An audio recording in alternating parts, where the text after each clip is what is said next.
Hey, welcome to part two of my Friday night video series, apparently. Once again, my sponsors, appreciate it. Paintball Central, Matt Sossman Skill School, E&M Imaging, and of course, WM Customs for making me look so good and then also making me money because it's my business. And Gris for eating the table, apparently.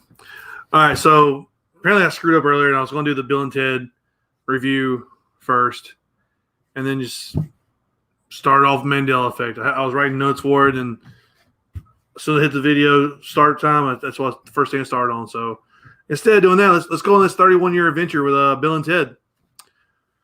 All right. So as a kid, Bill and Ted's Excellent Adventure, Bill and Ted's Bogus Adventure, or Bogus Journey, two of my favorite movies of all time.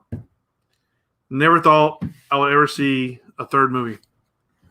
And if I did see a third movie, I would be disappointed. Well, I wasn't disappointed in this movie. I don't know how to feel about this movie. Like, it wasn't bad. It wasn't amazing, but it was bringing back a lot of nostalgia.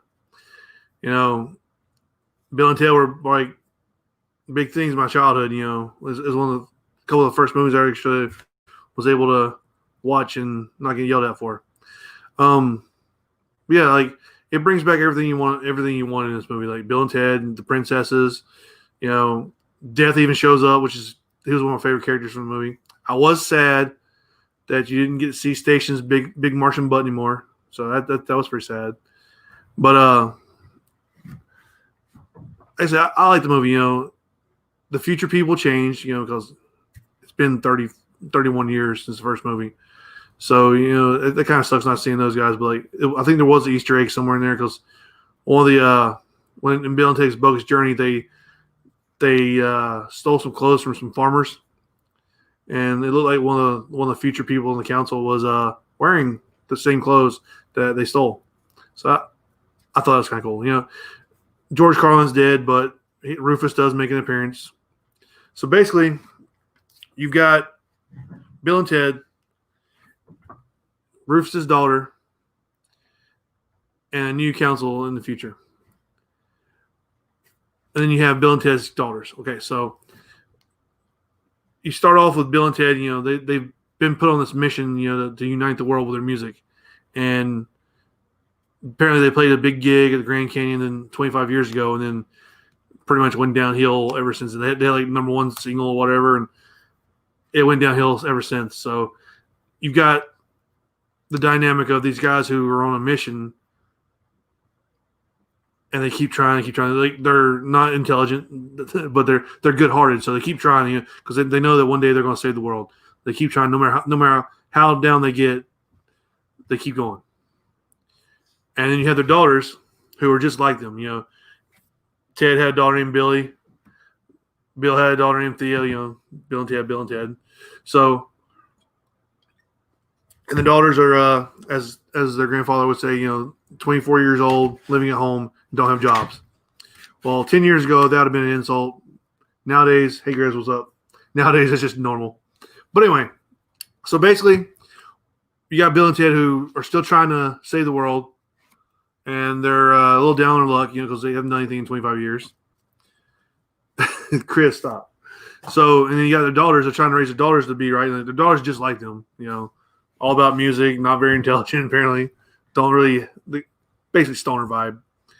So you get the gags again, you know, Bill and Ted instead of going to the past, they go to the future now to try to steal the music from the future selves. So they can come back and play this concert about 7:17 p.m. And then, like, the daughters finally they get a hold of a time machine. They start going back in time to get famous musicians to help them out with the song. Jimi Hendrix, Louis Armstrong, a couple others, whatever. And while they're doing that, their dads are in the future trying to find this song, and they're meeting their future selves who just keep going down and down. Like, they get divorced. They're playing gigs at like taco night, and you know they're one of the set of future selves. They broke into Dave Grohl's house to try to fool him. I know, spoilers. Spoiler alert is what I should have said at the beginning of this one. and then the princesses, the future princesses stole a time machine and are going in different timelines, trying to find a Bill and Ted that they would be happy with. So anyway, all this is going on. The Bill and Ted meeting their future selves and being disappointed. The princesses are going around. The daughters are going around trying to find these famous musicians to help them out. So you got all this going on. So basically, it's total nostalgia of like the first two movies. The only thing I noticed, like, whenever Bill and Ted go to the future to meet their alternate selves, it's almost like the future selves are really shitty actors. Like, Bill and Ted are playing Bill and Ted. Keanu Reeves is an old man now, so he's kind of stiff walking and everything, but whatever. They're still playing Bill and Ted, but it seems like every time they talk to Bill and Ted in the future, Bill and Ted in the future is like, it's the same person, but it's just their acting's not as good for some reason. It's weird. But anyway, we'll go past that. Still, they went back to hell, meet death. And, when it's all said and done, I don't want to give too much away, but of course they have to save the world, so they do. The daughters are tied heavily in this. Death's tied heavily into it. Ted's dad finally realizes, his son wasn't a crazy slacker as all his years. They make everybody proud. I don't want to spoil the ending for it. I spoiled a couple things for it, but it wasn't big. I don't want to spoil the ending, but I just want to say, I watched it again earlier. I say it wasn't a bad movie. If there wasn't the first two Bill and Ted's, it probably wouldn't have been a great movie. But like I say, bring back nostalgia. You got to go on this ride again. You got to go on the Excellent Adventure Bogus Journey ride one more time. And I enjoyed it. Like, it brought back some memories. It is a feel-good movie. It's got a good message, which is something we need right now in the COVID era, whatever.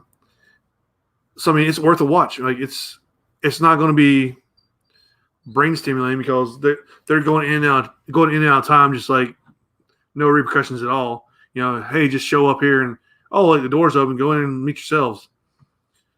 So it really wasn't like if you're in science fiction, this ain't the movie for you. So, like, there's some. Would you hush? There's some like things in the movie that you go, oh, that doesn't make sense, but it's a good ride. It's a nostalgic ride. It's fun. It's not bad. It's not a bad movie. I give it a thumb up. Not only 2 thumbs up, but I'll give it a thumb up.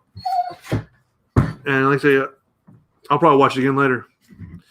There's probably some things I missed, and hopefully this will help somebody out, like decide if they want to watch it or not. More than likely, if you're a Bill and Ted fan, you're gonna watch it anyway.